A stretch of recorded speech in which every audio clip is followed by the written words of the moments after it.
Hello बच्चों, आप सभी का आपके अपने यूट्यूब चैनल दियाश कुमार में फिर से एक बार स्वागत है। और आज की इस वीडियो में हम लोग कार्बन एवं उसके यौगिक के बारे में पढ़ेंगे। और आज का जो हमारा वीडियो है, इस वीडियो में हम लोग केवल इसके इंट्रोडक्शन को देखेंगे और हम लोग यहाँ पर केवल कार्बन को डिस्कस करेंगे। हम लोग यहाँ पर बात करेंगे कि कार्बन क्या होता है, कार्बन का संकेत क्या होता है, कार्बन का परमाणु संख्या, इसके संयोजकता, इसके इलेक्ट्रॉनिक विन्यास, इसके परमाणु द्रव्यमान, इसके समस्थानिक और इसके अपरूप, यानी यह कौन कौन से रूप में पाए जाते हैं।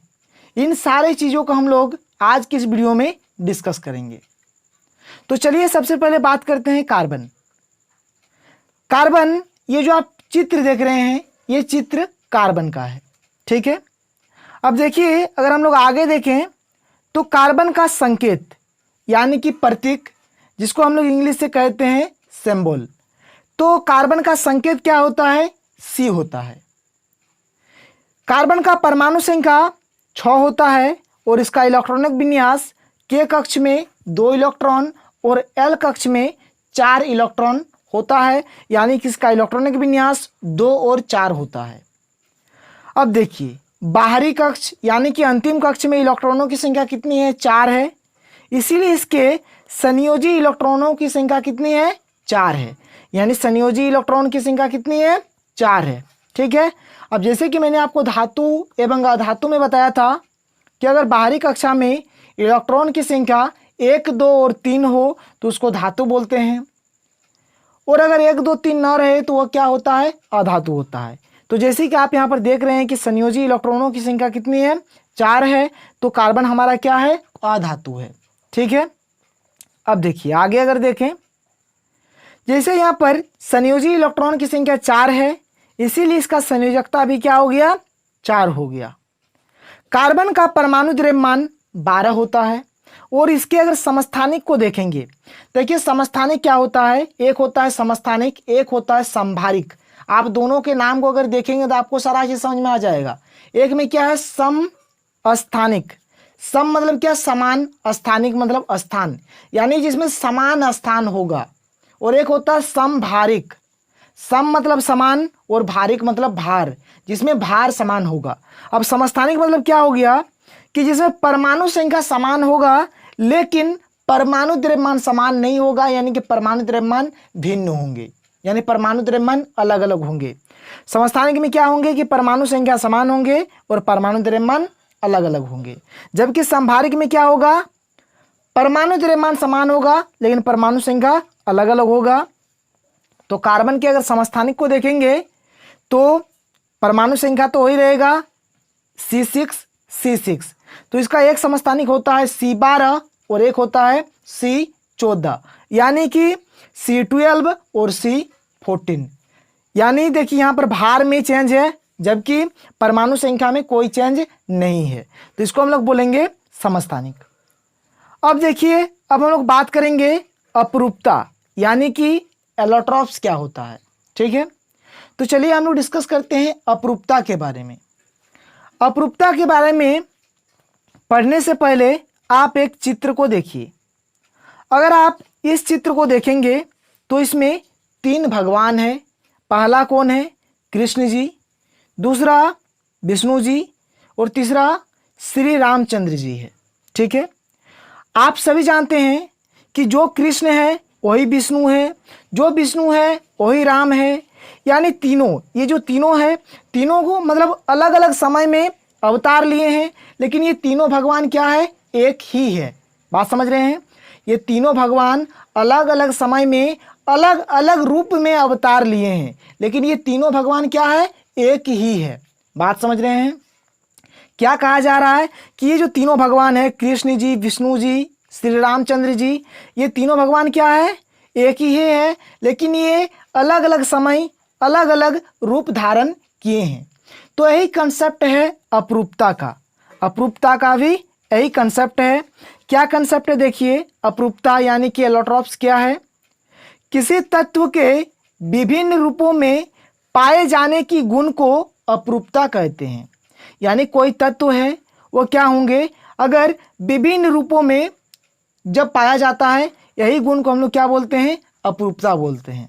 इसलिए लिखा गया है किसी तत्व के विभिन्न रूपों में पाए जाने की गुण को अपरूपता कहते हैं तथा प्रत्येक रूप को अपरूप कहते हैं। और यहाँ पर प्रत्येक रूप को क्या बोलेंगे? अपरूप बोलेंगे। बात समझ रहे हैं? अपरूपता का डेफिनेशन क्या हुआ कि किसी तत्व के विभिन्न रूपों में पाए जाने की गुण को अपरूपता कहते हैं तथा प्रत्येक रूप को अपरूप कहते हैं। जैसे कि मैंने अभी आपको बताया, अभी हमने क्या पढ़ा कि मैंने आपको बताया कि कृष्ण जी, विष्णु जी और रामचंद्र जी तीनों क्या है? एक ही है, लेकिन ये अलग अलग समय अलग अलग रूप धारण किए थे। यानी ये जो गुण है, ये गुण क्या है? अपरूपता है।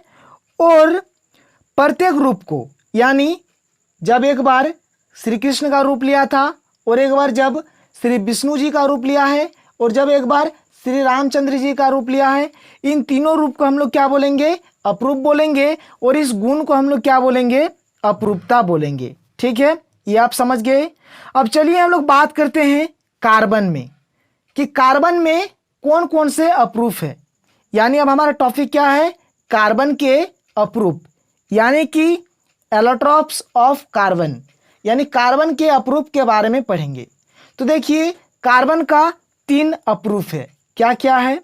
फर्स्ट में है हीरा, जैसे कि आप साइड में चित्र देख सकते हैं। दूसरा में क्या है? ग्रेफाइट। आप ग्रेफाइट देखे होंगे, आप पेंसिल यूज किए होंगे। पेंसिल में जो काला कलर का, मतलब जो जिससे हम लोग लिखते हैं, जो काला कलर का निकलता है वही होता है ग्रेफाइट।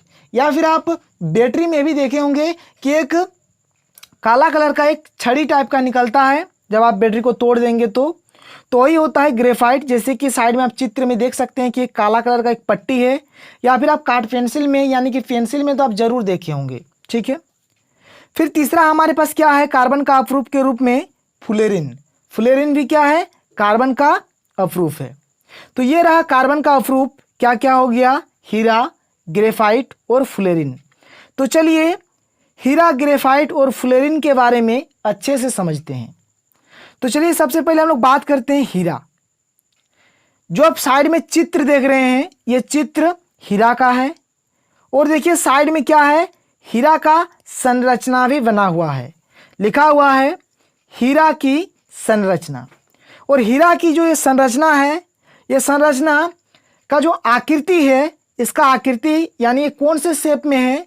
तो इसका जो शेप है, इसका नाम है समचतुष्फलकीय। क्या नाम है? समचतुष्फलकीय, जिसको हम लोग इंग्लिश से टेट्राहेड्रल कहते हैं। इंग्लिश से क्या कहते हैं? टेट्राहेड्रल। अब अगर हम लोग आगे देखते हैं, अब हमारे पास जो अगला है क्या है? ग्रेफाइट। जैसे कि मैंने आपको बताया, जो पेंसिल में जो काला कलर का जो निकलता है वही ग्रेफाइट है। तो आप साइड में चित्र देख सकते हैं। और नीचे ग्रेफाइट की संरचना है। नीचे क्या है? ग्रेफाइट की संरचना। और ग्रेफाइट की जो संरचना होती है यह कुछ इस प्रकार से है। और इसका जो आकृति है, यह किसके आकृति में है? किस आकार में है? किस शेप में है? तो यह षटकोणीय आकार में है। कौन से आकार में है? षटकोणीय। अगर इंग्लिश से कहा जाए तो हेक्सागोनल। इसका शेप क्या है? हेक्सागोनल शेप है। तो हमने हीरा और ग्रेफाइट के बारे में पढ़ लिया। अब चलिए हम लोग बात करते हैं फ्लोरीन के बारे में। किसके बारे में? फ्लोरीन के बारे में। तो ये जो आप साइड में चित्र देख रहे हैं, ये चित्र है फ्लोरीन की। ठीक है, और नीचे अगर आप देखेंगे तो यहाँ पर लिखा है फ्लोरीन की संरचना। यानी आप देखिए फ्लोरीन की संरचना कैसी है? एकदम फुटबॉल जैसी है। यानी इसका शेप कैसा है? इसका आकृति कैसा है? इसका आकार कैसा है? तो एकदम फुटबॉल जैसा है। इसलिए यहाँ पर लिखा गया है फुटबॉल जैसी, यानी कि सॉकर बॉल। सॉकर बॉल जिस टाइप की होती है वैसे ही इसकी संरचना है। तो आज के इस वीडियो में हम लोगों ने कार्बन के बारे में जाना और कार्बन के अपरूपता के बारे में भी जाना। तो आज के लिए इतना ही, फिर मिलते हैं अगले वीडियो में। तब तक के लिए थैंक यू, बाय बाय।